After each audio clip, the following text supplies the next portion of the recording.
everyone. How are you? It is Kristi. It is Sunday, and so that means it is time for Social Science Sunday. I hope you are doing great. Just trying to think, looking here at my settings, everything looks fine. So I'll just check in the YouTube, make sure you all can hear me, but everything from my end looks to be working. So hey, happy Sunday. Happy summer Sunday. It is quite the, peak summer weather.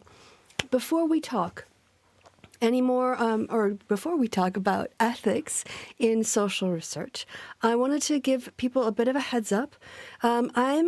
Because I'm leaving here the week of the 10th I'm heading back to the States for 3 weeks.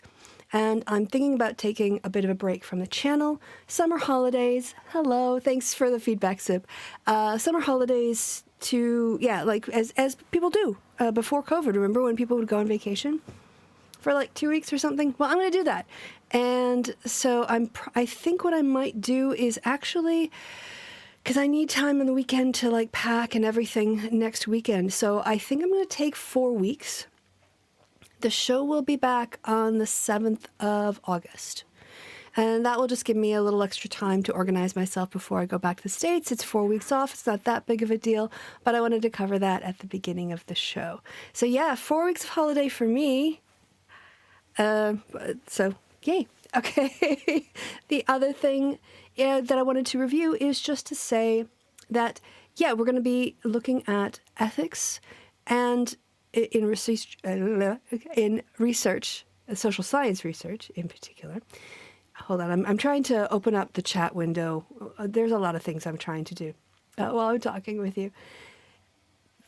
This probably won't take quite as long. It might not be as long of a lecture that we would normally have because there's just a little bit less on the topic. I mean, ethics is a huge topic, but in terms of doing it responsibly from a research perspective, it's not that complicated. A lot of it does end up coming down to like just common sense. Things that if you reflected what would be the ethical thing to do in this situation, it would be the ethical thing. Looks like I'm peeking a bit, so I'm going to bring that audio back down just a bit more for you. Yeah, so let me switch the page. Let me show you what we got to look at here. Ooh, yeah, my exciting lecture notes, which are done on this really horrific bright white background, for which I apologize, but I'm too lazy to change. I want to, actually, before we start on, I'm going to minimize this. I'll just go back to this camera instead.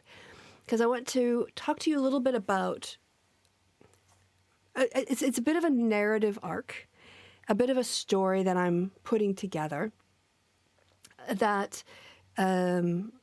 it's not like hitting every single beat of history. It makes history look a lot more organized and with more of a purpose and a goal than actually experienced in real life. So what I'm about to convey to you in terms of like the evolution of the consideration of ethics and what it means to be ethical in social science research.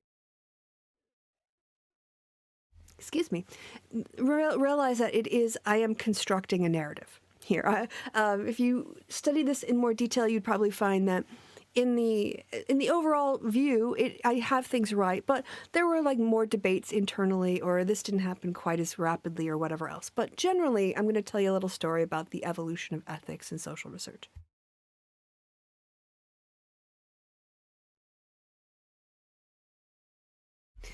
Well, the first thing you have to know about ethical considerations in social research is that social scientists got their frameworks for ethics from the natural sciences, right? The natural sciences pave the way for thinking about things let me rephrase that. In the past, people had rigorous ways of thinking about things in terms of mathematics. We talked about rationalism. The point of empiricism was that it was, trying to put together ways of developing rigorous knowledge. And the systems of knowledge put into place around the scientific method became these norms, the things that, you should be able to observe your experiment. You should be able to replicate your experiment. Other people should be able to replicate your experiment. As we moved into the 20th century, the idea of a null hypothesis and the burden of falsification falling on a theory to show that there is evidence to support it, not to say, well, prove me wrong. And all of these, you might not think about them like in an ethics, like a formal moral ethics, but it does create a series of normative positions that underpin what would later be ethics. And as a consequence, the way that empiricism worked and developed, the kind of ethics that you really first start to see are practical ethics in terms of like how you should practice as a scientist and your obligations to your fellow, your peers in that way. As people moved into the social sciences, it was more complicated because you don't have to think ethically about whatever experiment you're doing with carbon or oxygen or any inanimate object. I don't know the history of animal rights discussions, so I'm going to kind of skip that. But obviously, as the natural sciences, moved into expanding what it was researching and the work that it was doing, it in some ways, when it comes to inanimate objects, doesn't come up upon a lot of ethical concerns. If you're dealing with physical materials, you don't have to worry about things like pain or harm or, deception. When you start to work on living creatures, obviously this is an entirely morally separate area. And I think generally as human beings, you would also see a distinction between human subjects and non-human subjects, just whether that's plants or animals, whatever it is. People, I think generally, at least in Western cultures, have this distinction between human experimentation, animal experimentation, and then just working with stuff around the world, which has no ethical components whatsoever. Durkheim is probably the most celebrated and well-known first sociologist. He worked with aggregate level data, sociological data, characteristics like your religion, your gender, your age, education, your income, whatnot, and then he looked at rates of suicide, and he used these aggregate measures to try to predict or understand a relationship between certain demographic groups and their propensity or likelihood to commit suicide or not. And in this case, he's using what we call secondary data. Secondary data is data that's collected for another purpose, let's say the census, but we use it for a different purpose, such as using it to predict a member of a group's propensity to commit suicide. And in this case, again, the ethical dilemma is pretty low because you're using somebody else's data. And when you're using somebody else's data, they've already gone through the process of like ethical considerations and doing all that. You kind of are just left with what you're left with, and you work with what you've got. So again, the social sciences initially didn't have a huge ethical dilemma because the way that they got data was primarily from, national statistics. As we move forward into the 19th century, early parts of the 19th century, survey methods and survey data collection become more common with the advancement of technology like the telephones. You'd be able to call people in their homes. And so ethical concerns became more of a consideration. Another thing that happened in the early, mid part of the 20th century was an absolute explosion in social science research departments in the Western world. So I don't know too much about France, other parts of Europe, but I know that a lot of universities were built in the UK in the 1950s and 1960s, completed in that time period, because you have a post-war baby boom, you have this sort of bump of generation who have a lot more demand for a university education.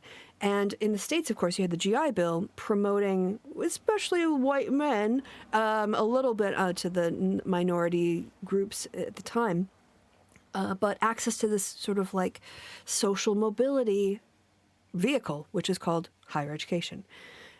You saw an explosion of sociology departments, political science departments, and they are all coming from a quantitative, numeric, scientific, falsification, Popper-influenced tradition, where the idea here is that we are guided by the ethics and the framework of the natural sciences.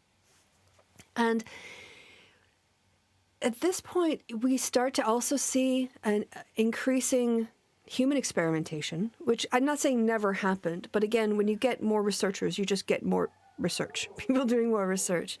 And then up until this time, in the 1950s, there were, I think, pretty fast and loose, if hard, it was a Wild West ethically, because from a natural science point of view, when you do an experiment, the ethical things you do in an experiment is like not taint the experiment. You don't, so it would be things like, keeping your control group separated, making sure that your subjects aren't contaminated with information, whatever else, so that you can know that the experiment was run effectively. It's really more on the functions of the experiment itself. And it's less about the effect of the experiment on the subject. So the ethical considerations, again, were more toward the research side of things. Like, am I doing proper research?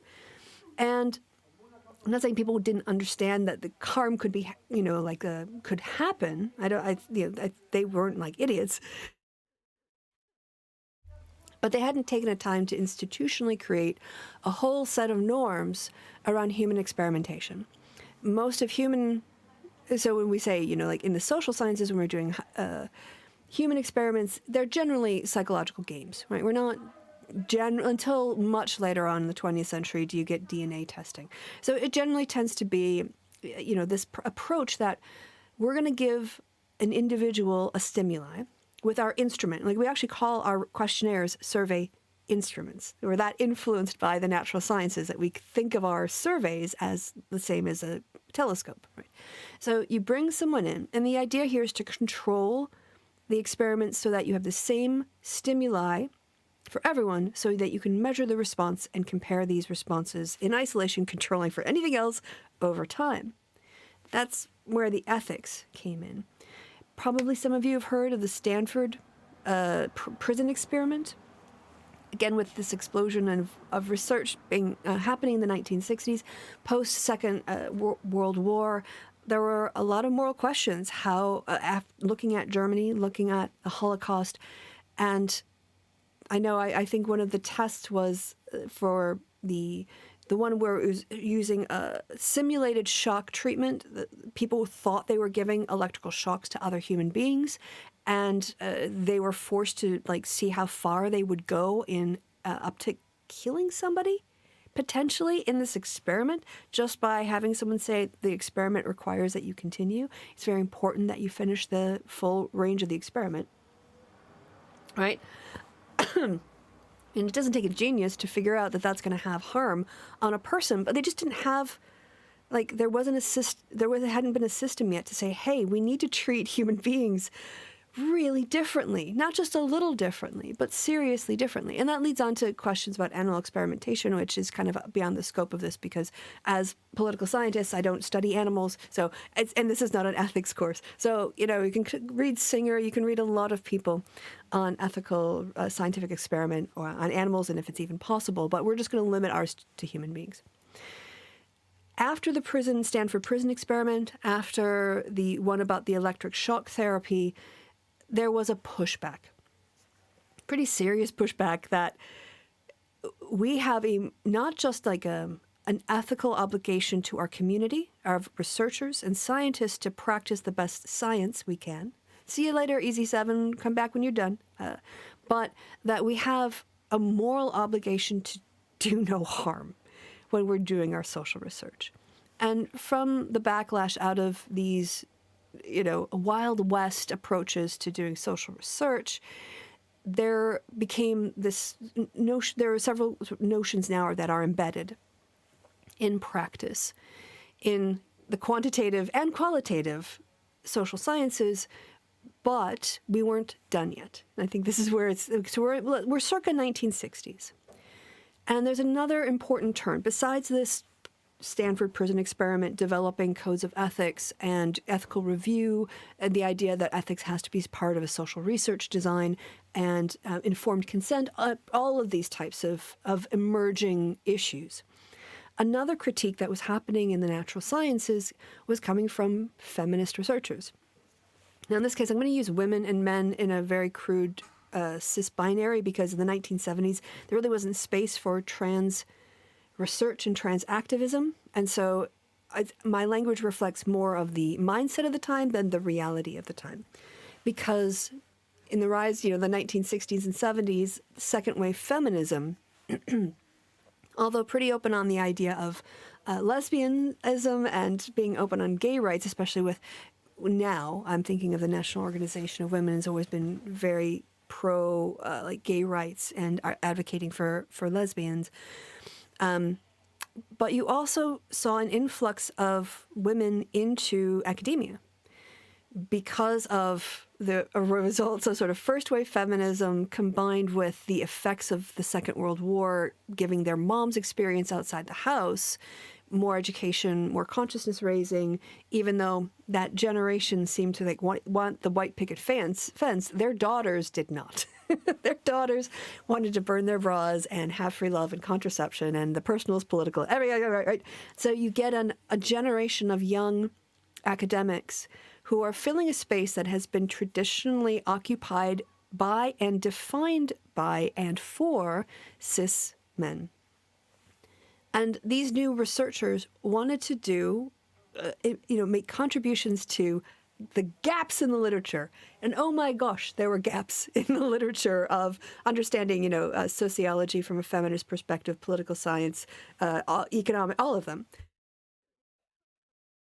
And let me give you an example of the mindset that they faced. There's a woman who's now a professor of sociology, and she was relating the story of being a PhD student in the early 1970s and thinking about what she wanted to do her doctoral research on. She approached her supervisor and said, okay, I've thought about it for quite a while, and I want to do my thesis on the sociology of housework.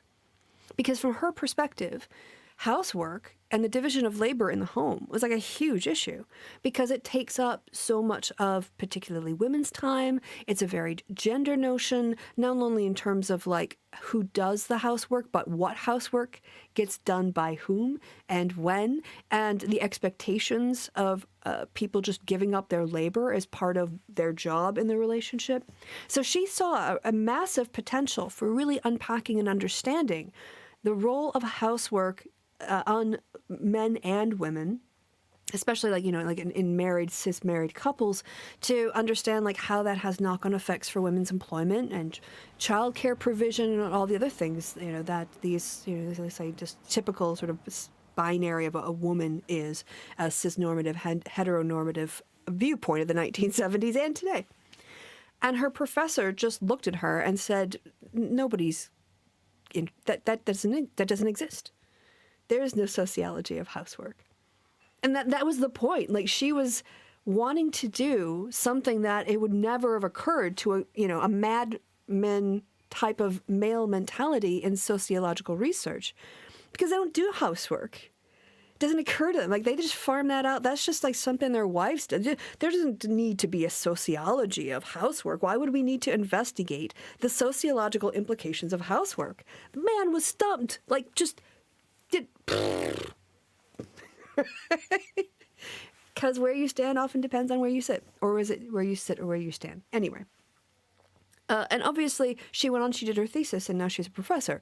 Because there is a lot of sociological implications to uncover when it comes to the relationship between housework in couples and housework in gendered, situations, and labor situations as well. So when these qualitative feminist researchers were moving into this quants-heavy focused space, and there were discussions about the ethical responsibilities related to doing experiments on people, feminist scholars who were coming into the space were like, well, I can't do a survey because I don't know any theories yet. Like, nobody's paying attention to the sociology of housework. No one's paying attention to the effects of domestic violence, in the home.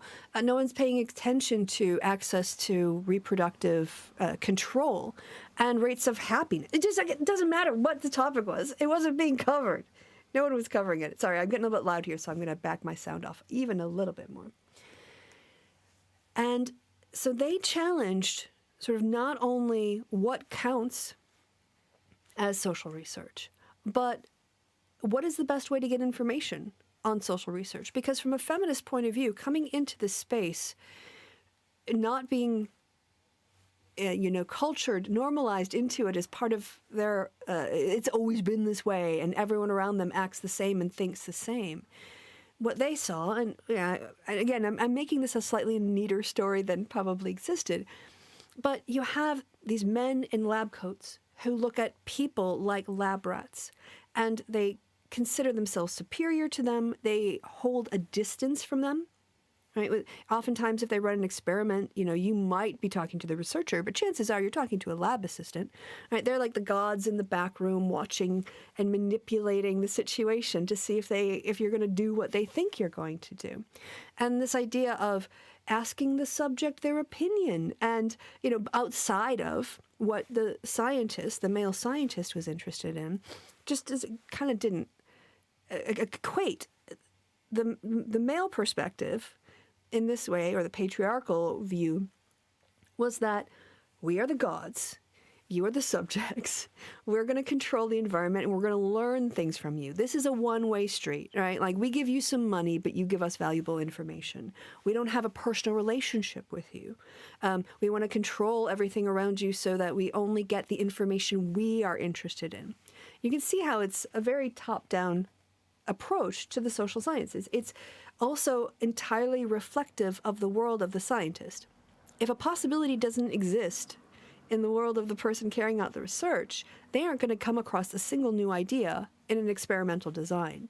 They might get an unexpected finding or a result, but that doesn't tell them a new insight about how that result happened. They only know that they did these steps and got this unexpected result. They have to then go back and figure out why they got it. So from a quant's perspective, if you are going brand new into the sociology of housework, let's just take this example and run with it, then how are you going to do a survey on housework when you don't even know what questions to ask? In this case, you need to use an inductive method. You need to go and talk to people. You need to ask and compare and do a lot of qualitative research. And so feminists entering academia in the 1960s and 70s brought with them a change in the perspective of how we can validly gather information. And also, and I want to talk about this importantly for this lecture, they fundamentally question the relationship between the researcher and the subject. So in quants, it is a hierarchical one. The scientist knows everything. The people are just giving their opinions. They're just like hamsters running the mazes. From a qualitative perspective, a researcher says, you're a person with dignity and rights and the respect. You deserve to be respected and treated fairly. You are doing me a favor by sitting down with me and giving me your viewpoints. So one is that it changes the relationship between the researcher and the subject into one of much more equal, that yes, the researcher has their expertise, but the subject has their expertise. And that is why it's the researcher's position here to be the passive, be the listener, to be open to try to accurately understand what the subject is relating to them about their lives. And this puts the subject in a position of expertise. That they have an expertise I don't, which is why I'm asking them in the first place. And some people, like some scientists, just have a real problem with that change of hierarchy because they assume their title grants them superiority. But sometimes you're the teacher and sometimes you're the student. And if you're willing to understand that when it comes to this person's lived experience, you are not the expert. You're not. And so that is one change, is the power relationship between the subject and the researcher in qualitative research. It's much more egalitarian and respectful. I'm not saying that if you're going to be treated disrespectfully if you go do a science experiment, but you're quite disposable as a human being because they are there to pay you to do a thing for them that they are interested in. And then you can leave because there are like 100 of you or 50 of you or whatever. You're just like a number. But from a qualitative point of view, to establish a relationship with someone to understand them, it takes, some investment. And so that was one of the big changes that feminists brought to academia that oftentimes isn't mentioned. So we have that level of respect. And then the other side, or another thing I should say, that qualitative research or feminist researchers brought was this idea that I am, as a researcher,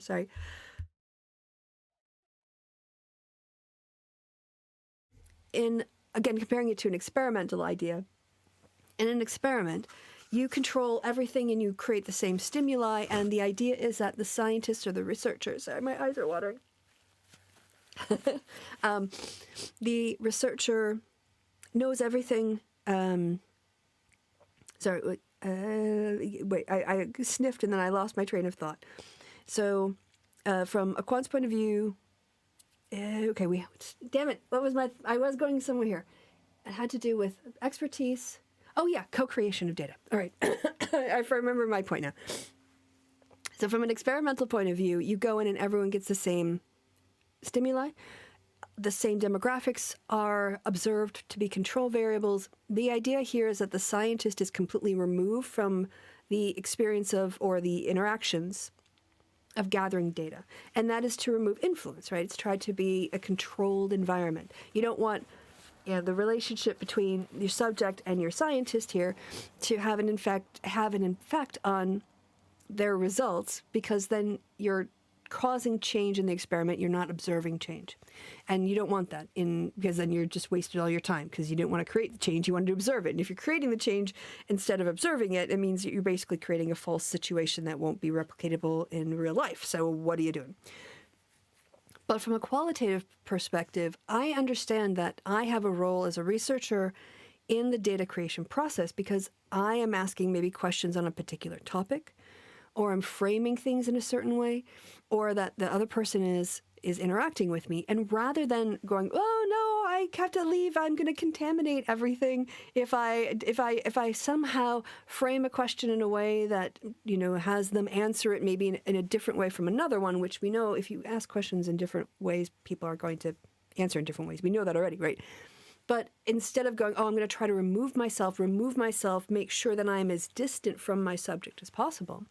The qualitative response to that is I need to be as transparent about the fact that I am part of this process too. I need to include the questions in my transcripts. I need to talk about, maybe do a journal about even finding a connection and a level of understanding with a respondent that I want to follow up with more questions because I think they've got a really good insight or whatever. Whatever it is, it doesn't shy away from the fact that I, as a human being, interacting with another human being, I'm going to have some influence on how that data is created. And the point of it isn't to run away from it or try to hide it. It's to acknowledge it and be transparent about it. Because if you're going to do qualitative data, then, everyone is going to have this problem.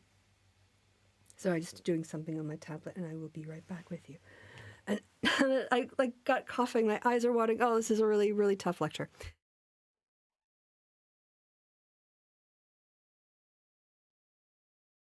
Thank you for your patience. Alrighty, dighty. So I think that's kind of really what I wanted to say in terms of a overall framing of, okay, and so now I guess I should bring it up to date. So that was like the 1960s, 70s, and into the 80s. Today, the kinds of ethical concerns that we have after this basis of sort of, now universities have ethics committees, funders have ethical, declaring how you're going to handle ethics as a requirement to get money, and it's just common practice. Peter Boghossian, for instance, got in a lot of trouble. Well, he didn't get in enough trouble, in my opinion, but he practiced really unethical social research, and it was freaking embarrassing that, I think, for his university, when he sent out a bunch of fake articles to journals, that was an experiment. Right, he had an idea that I'm going to send out, because he probably has here are real articles, genuine articles and how they get treated. And here are some articles I'm just going to make BS up on and send them out. He did that without going through the ethical approval committee. And one of the things that is unethical in research is deception. If you're going to lie to people and you're going to deceive people, and in this case, he was wasting the time of journal editors and reviewers and whatnot in order to do this research. You have to justify your deception. You can't just say, I'm going to deceive someone, declare it, and say it's okay. You have to explain why you have to use the deception, and you can't accomplish it in any other way. Now, I've had to use deception. I've advertised my focus groups for the research as a focus group on current events, rather than one on politics, because some people just get they get turned off by the idea of discussing politics. And so I declared in my research application that I was using a low level of deception in order to hide that the discussion was going to be about the election almost exclusively, in order to avoid self-screening of people who reacted negatively to the word politics. And, you know, that was fine, because that is an acceptable level of deception, because no one was really harmed from that. If you are going to, for instance, lie to journal editors and waste the time of editors and reviewers, that is a much higher bar. Like, you have to demonstrate to your peers that the only way you can get this information is to lie to people. And they didn't. So it's not like, moving on, it tends to be ethics or requirements now around respondent protection. It tends to be data protection at the moment. So I think we really covered quite a lot of what this is. And so I don't have too much more to say about it, but for the purposes of completeness, I will go through this. All right. So ethical dilemmas are more likely to rise out of qualitative research than quants, because qualitative researcher quants relies on survey data. There are issues of informed consent and the protection of privacy. Of course, anytime you work with children, there are now a lot of laws. You need background checks to do research with children. You have to demonstrate why. You have to really make a good case why you have to use kids under the age of consent. But quantitative, it depends on the kind of research you're doing. I guess if you're collecting people's DNA, you have a way greater requirement in explaining to your funders how you're going to keep people's bio data safe and secure and unhackable, or even destroy it once the thing's, or how you're going to store it or anonymize it or whatever else. All right, so Murphy and Dingwall talk about ethical theory. That is, researchers should avoid harming participants. So we have an ethical duty of non-malfeasance, beneficence, that the research we do on human participants should produce some identifiable positive benefit, not just be carried out for the sake of the researcher. Autonomy and self-determination, that people who are participants in our research, that their values and decisions should be respected, and justice, that everyone should be treated equally. Oftentimes, these are a four-step review of what ethics means. It means doing no harm to participants. It means that they need to be able to consent with information, understanding fully what they're getting involved in. And we don't want to invade their privacy. And then, of course, if you lie to people. So if your work involves harm to participants, denying them the ability to do informed consent. For instance, informed consent, you might be told that you are participating in why is this suddenly just, okay. You might be, I don't know, we're just going to move on. But you might be participating in an experiment about, I don't know, how attractive you find people, and really they're interested in like whether you not like big butts. But they can't tell you that the study is on big butts, because they don't want you to think about big butts. They want you to think about something else, and then they're going to indirectly measure your approach to big butts. So informed consent, again, can involve some deception, but it has to be justified, and that's usually through a peer review process. All right, so no harm to participants, not just physical harm, but mental harm, stress, embarrassment. All the research done on human beings must be done voluntarily and with informed consent. And informed consent means that they understand every element, their rights, their right to leave the experiment or the interview, what's going to happen to their data, whatever it is that is important for your research, that someone should know before participating. And there are guidelines in books that give you examples of an informed consent form, for instance. There are issues with vulnerable populations, elderly, people with mental health issues, also maybe undocumented workers. You have to think, too, about not exploiting people or figuring out ways of making sure that they give proper informed consent. Anonymity. This has just become increasingly important in the era of data privacy, that you do need a way as a researcher to make sure that information like with your name and address of your respondent is somehow separated out from like their demographics. We call it like pseudonymization and anonymization of data, when you separate pieces into parts and you lock up. Like, for instance, in our study, we have the actual names and contact details of our respondents, but then we give them an alias. And then in a different document, we refer to them by their alias. So we have a locked document that links them to their alias that only the research team can access. And then, or people who are working on the transcripts who have temporary access to our list. And then we work with the alias in the rest of the documents, and that's what we put out publicly. But unless you have that key that we have under various forms of data protection locks, you won't know who the alias links to. And so anonymity for data protection is important. And confidentiality is also something you want to cover in an informed consent form if you are dealing with, let's say, your population are drug users. How you need a plan before you go into the field. If people start talking about, like, oh, later, like after this, I'm going to go buy drugs. I'm going to go talk to my friend so-and-so, and I'm going to go out buy some drugs. You need to have a very clear idea from your department, from your university, what their policy is on that kind of information. If something is revealed to you that someone is in danger because of the population you're working with, again, you need, not saying that there are always like clear right or wrong answers, because a lot of these things are situational. They depend on vulnerability of the population, what the question was, what you were even intending to research in the first place. But these are things that ethically you do need to think about, which is part of the ethics review process that we do at a university.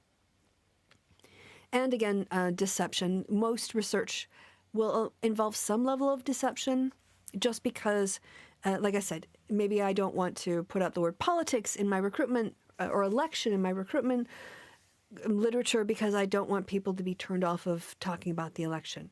You might, again, tell people you're testing X when you're really interested in Y. And so part of this is because we know if you ask people questions directly, especially on socially undesirable things, they will give you socially acceptable answers, not their true answers. And so sometimes you do need a little bit of deception so people don't get what you're directly asking for. The internet's created a whole bunch of ethical questions on data protection, identification, and de-anonymization that we are still dealing with and will be dealing with for a while. So let's see, this is just like research methods are neutral, but the individuals applying them are rare. Don't fudge your results to fit with normative views. So this is also ethics in terms of reporting your data. You don't want to lie. Don't manipulate your data set to get a publication, because if you're manipulating your data, then you're creating results and no one's going to be able to replicate them because they don't exist in the real world. So don't ever, ever, ever manipulate results in order to get something that you can get published. It's always better to be honest and admit your shortcomings and your errors in your research, as well as any accidental findings you might have. Weed the gamers out of your survey. Yeah. There are several ethical stances we can, sort of look at. Universalism, ethical precepts should never be broken. Relative ethics, deception should be considered on a case-by-case basis. There's some ends justify the means. You can also say, all research is ethically questionable because you've got a power differential and you've got, one person who has the ability to tell the story for a lot of other people. Or you can go to the entirely opposite spectrum and say ethics are irrelevant. That deception's legitimate. No, as long as no harm comes. There are some things people just get too excited over. I just tend to fall pretty conservatively on the line of ethical adherence, insofar as I think you should be always acting with the most maximally ethical position, not being liberal and you're like, oh no, that you don't need that. That's fine. Like actually adhering a lot to that. Let me just see. Plagiarism, again, we already kind of covered. And yeah, I guess let's look at the ESRC's probably now outdated research ethics framework from the early 2000s, probably 2010 or so. But according to the Economic, Social, and Research Council, research ethics framework that they put out as a guide to all academics who were funded by the Economic Social Research Council. Their 6 principles were that research should be designed, reviewed, and undertaken to ensure integrity and quality. Vague words, but you kind of get the idea. Research staff and subjects must be fully informed about the purpose, methods, and intended possible uses of the research, what their participation in the research entails, and what risks, if any, are involved. So full disclosure, informed consent. Confidentiality of information supplied by research subjects and the anonymity of respondents must be respected. So that comes down to data protection and basically data protection. Research participants must participate in a voluntary way free from any coercion, so informed consent, free participation. Harm to research participants must be avoided. Not saying it can't ever happen. There might be some, again, cases where you could say, we need to cause a little bit of distress here in order to get a clear result, but that has to be reviewed and, you have to make a case that's good enough for other people. Like, for instance, deceiving them as to what the nature of the study is. And the independence of the research must be clear. Any conflicts of interest or partiality must be explicit. That's, who's funding you, maybe what industry you've worked in the past. And that was it, really. I kind of went into more of the narrative history of how ethics evolved over time. No, this one here. And that one I went off book. That's just from my studying of research methods over time. But I do think that often the contributions of feminist researchers are not fully given credit for the way that they did challenge the dominant male, patriarchal approach of a hierarchy in scientific expertise, knowledge, and control, and really undermined it to force people who think they're experts to question, well, how can I say I'm an expert on a person whose life I have no idea about? And recognizing that there is the power relationship between the researcher and the subject is not always a one-way street based on the primacy of the researcher and the lower status, the utility of the person that we're looking at. All right, I think that's kind of all the things I wanted to talk about today. I can put up chats, but mostly I think y'all have been just listening to me natter on because there's not too much in the way of comments. And so, yeah, like I said, I think it was going to be a slightly short one. When I'll figure out something else when we come back. I'll do some advertising, ideally, in that week leading up to I get back on the 1st of August, I think. So we're going to be looking at, yes, the 7th of August will be the next time we see each other. So a whole month. I'm going to miss you. I mean, I won't miss getting up and preparing lectures every Sunday for free on my free time. I mean, I enjoy it, but sometimes I just want to have a Sunday. And so I guess for 4 weeks I'll have my Sundays, and then we'll get right back into it. If you want, I did put a link to the Discord. I will be more reachable by Discord in the next 4 weeks. Although in the States, I'm not entirely sure how often I'll have access to Wi-Fi. But until next time, until August, be safe, be happy, be well, wherever it is, whenever it is you are. I've been Kristi. You have been awesome. And until we see each other again next time.